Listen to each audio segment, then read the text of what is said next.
Le SPIVAS, soit le Centre de prévention et d'intervention pour victimes d'agressions sexuelles, lance une nouvelle application pour les jeunes familles. C'est d'intérêt.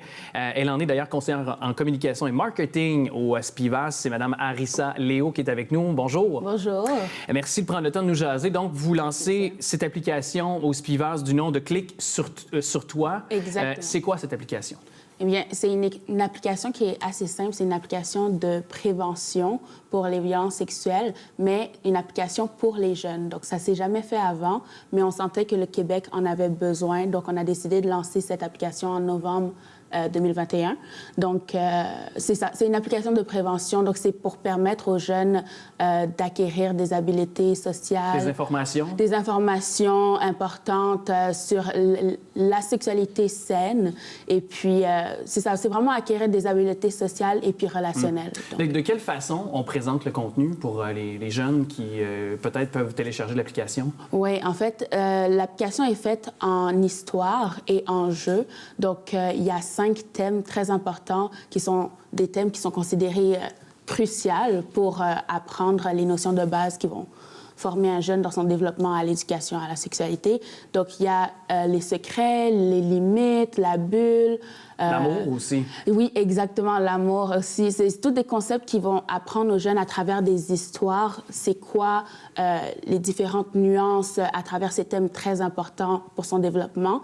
Puis ensuite, il y aura des mini-jeux qui vont venir concrétiser les concepts qu'ils auront appris dans les histoires. C'est en fait des histoires où est-ce que le jeune est son propre héros, héroïne. OK. Ouais. Donc, ça va venir valider s'il a bien compris les notions. Exactement. J'imagine qu'à la suite de ça, ça peut créer aussi une discussion avec les jeunes aussi.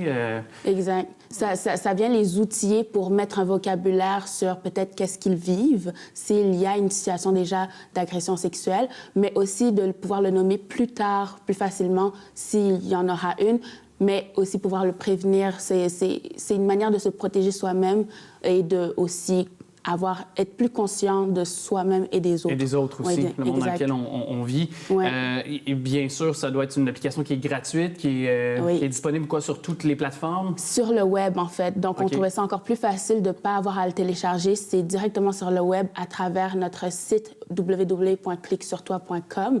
On peut accéder à l'application et puis ça se fait très facilement.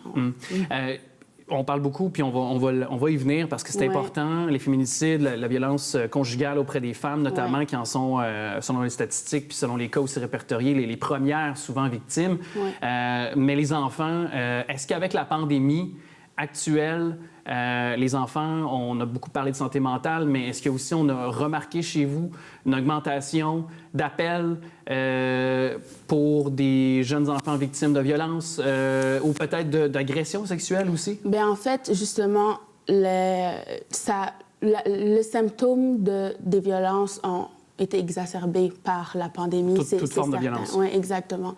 Mais envers les enfants, c'est une des raisons premières pourquoi on a créé l'application. C'était parce qu'il y avait un isolement des enfants. On ne pouvait plus les rejoindre parce qu'on a un programme de prévention, Clic sur toi, où est-ce qu'on va dans les écoles primaires et secondaires. Mais là, on ne pouvait plus le faire. Donc, on voulait trouver une manière de pouvoir les rejoindre, de les éduquer, de les conscientiser.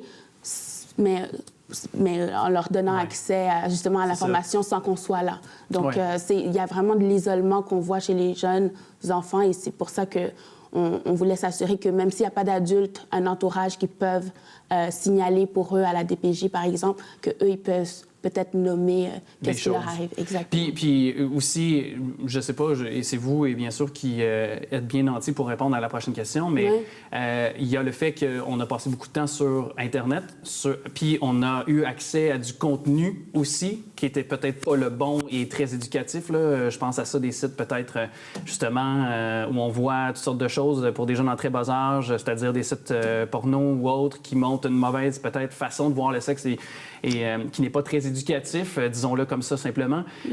Donc, ils avaient plus de temps aussi.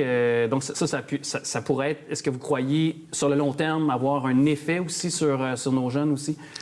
Il n'y a aucun doute. Il n'y a aucun doute que les conséquences seront positives parce qu'on aura eu la chance de avoir un premier contact avec les jeunes par rapport à l'éducation, à la sexualité saine.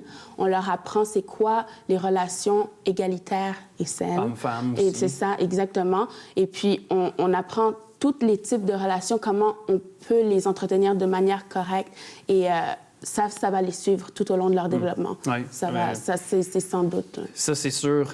Et parlons maintenant des femmes, parce que les cas de féminicide, encore, il y en a eu sur le territoire lavallois, il y en a eu partout au Québec, ça a été recensé, on a battu, j'aime pas dire ça, mais des records, des appels aussi, le nombre d'appels dans plusieurs organismes comme le vôtre. Comment va la situation présentement? On est au sortir un peu de la pandémie, là, j'ose dire, là, avec le fait qu'on redéconfine, qu'on ouvre à nouveau les espaces publics. Est-ce que présentement, la situation s'est améliorée chez vous, vous croyez? C'est ça. Lentement, on essaie d'établir des solutions nous-mêmes pour pouvoir régler les listes d'attente, par exemple. Les demandes d'aide ont définitivement augmenté, mais c'est important de pouvoir les assister, de pouvoir les aider tout de même. On fait comme on peut.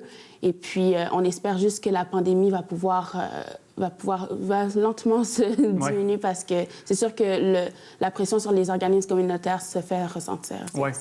Puis on est au moment de se parler aussi, donc en pleine période, partout à travers le Québec, de revendications auprès du gouvernement québécois parce qu'on sait que chez vous, 1 $, c'est l'équivalent de 4 $ en termes de services, quelque chose comme ça, si la statistique est pas très loin, parce que le gouvernement donc, québécois là, va bientôt procéder à un budget.